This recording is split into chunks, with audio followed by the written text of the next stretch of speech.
so good humor. They say I'm out of my mind, standing on the outside, but it's cooler, it's fresher. I like it here. Pada video ini saya akan menjelaskan mengenai penerapan graf. Kasus yang saya ambil untuk penerapan graf yaitu lapangan futsal yang ada di daerah Playhari. Jadi saya akan membuat suatu graf di mana titik atau simpulnya berdasarkan tempat-tempat yang memiliki lapangan futsal di daerah Playhari. Sedangkan bobot dari graf saya ambil dari jarak satu titik ke titik lainnya. Untuk mencari tempat-tempat mana saja yang memiliki lapangan futsal di daerah Playhari, saya mencarinya di Google Maps.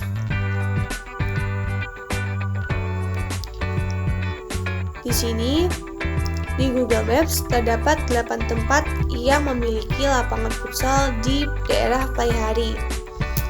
Pertama, ada Futsal Mata, kemudian ada Alvar Futsal, ada lapangan Gelora Futsal Playhari, lapangan futsal Nur Hamid, lapangan sepak bola Pertasing Kencana,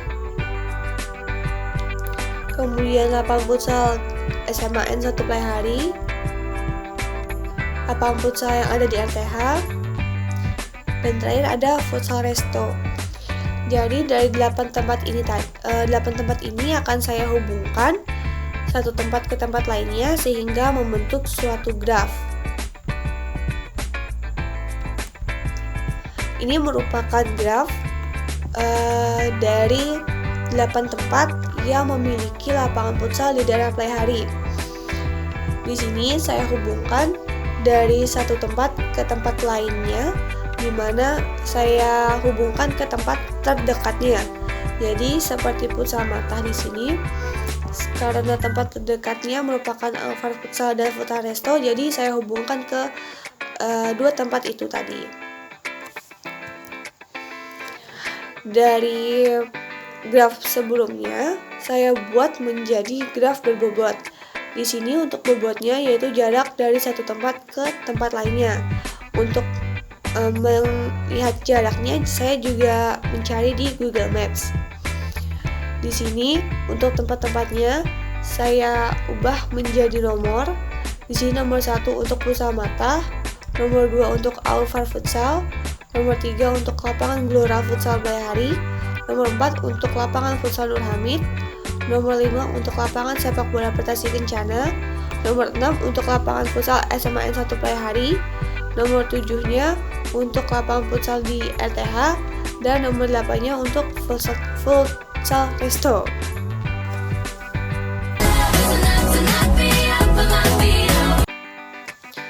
Untuk perhitungan manual ada beberapa tahap yang perlu dilakukan. Perhitungan manual ini untuk mencari pohon merentang minimum yaitu graf yang memiliki bobot paling minimum. Di sini dibuat dulu matriks ketetangganya. Dan di sini dituliskan simpul 1 sampai 8 dan simpul 1 sampai 8. Nah, matriks ini berisi hubungan dari satu simpul ke simpul lainnya. Seperti contohnya, simpul 1 ke simpul 1 apakah memiliki hubungan atau memiliki sebuah sisi? Kalau tidak, maka dituliskan dengan 0. Kemudian simpul 1 ke simpul 2. Di sini simpul 1 ke simpul 2 itu terhubung dan memiliki sebuah sisi, sehingga dituliskan 1. Dan begitu seterusnya sampai semua simpulnya itu telah dihubungkan dengan simpul yang lainnya.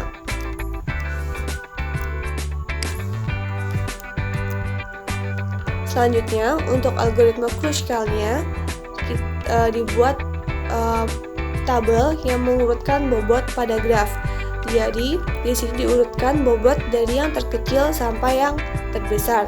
Bobot ini tadi bisa dilihat di graf berbobot. Nah, kemudian tuliskan juga sisi untuk setiap bobotnya. Seperti di sini 0,24, sisinya itu simpul 6 ke simpul 7. Di sini saya beri tanda centang, artinya sisi ini digunakan untuk membuat pohon merentang minimum. Jadi di sini hanya sisi-sisi yang bobot terkecil yang dibuat ke dalam pohon merentang minimum. Di sini bobot 0,45 itu lebih kecil dari 0,47, tapi tidak dibuat ke dalam pohon merentang minimum, karena jika dibuat ke pohon merentang minimum akan membentuk sirkuit. Jadi bagian ini atau sisi ini akan dihilangkan atau dihapus.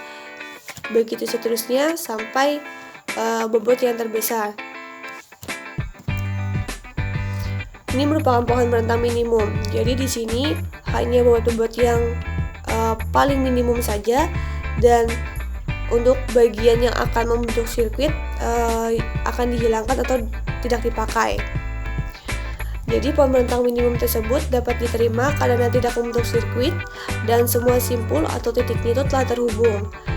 Jadi untuk bobot minimum totalnya ini akan dijumlahkan sehingga hasil akhirnya menjadi 5,64 km.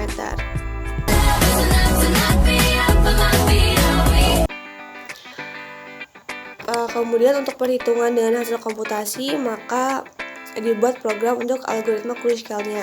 Di sini saya memiliki program untuk algoritma Kruskal-nya. Jadi pada program ini nanti akan diinputkan banyak titik pada graf, kemudian jarak antar tiap titiknya. Selanjutnya nanti akan muncul jarak yang diurutkan sama seperti tabel pengurahan bobot sebelumnya. Dan di sini rentang yang dipakai, maksudnya rentang yang dipakai ke dalam pohon merentang minimumnya. Di sini ada rentang yang masuk ke pohon, jadi nanti akan disebutkan dari simpul apa ke simpul apa. Dan di sini ada juga bagian yang tidak dipakai, sama seperti manual tadi, ada beberapa bagian yang tidak dipakai karena jika dimasukkan maka akan terbentuk siklus. Jadi bagian ini akan dihapus. Nah, jadi inilah program dari algoritma Kruskal-nya. Kemudian di sini ada hasil runningnya. Saya masukkan sesuai dengan kasus saya tadi. Banyak titiknya ada 8. Di sini jarak antar tiap titiknya saya buat jadi bilangan bulat karena pada program saya membuat semua ke dalam tipe data integer. Jadi semua jarak tadi saya kalikan dengan 100. Nah, untuk simpul yang tidak terhubung maka jaraknya saya tuliskan 0. Kemudian di sini ada jarak setelah diurutkan. Jadi setelah diurutkan ini jaraknya akan otomatis. Dan di sini juga rentang yang dipakai. Jadi di sini ada 6,7 itu masuk ke pohon, dan ada juga yang tidak masuk ke pohon karena akan terbentuk siklus. Jadi bagian ini akan dihapus seperti 5,7.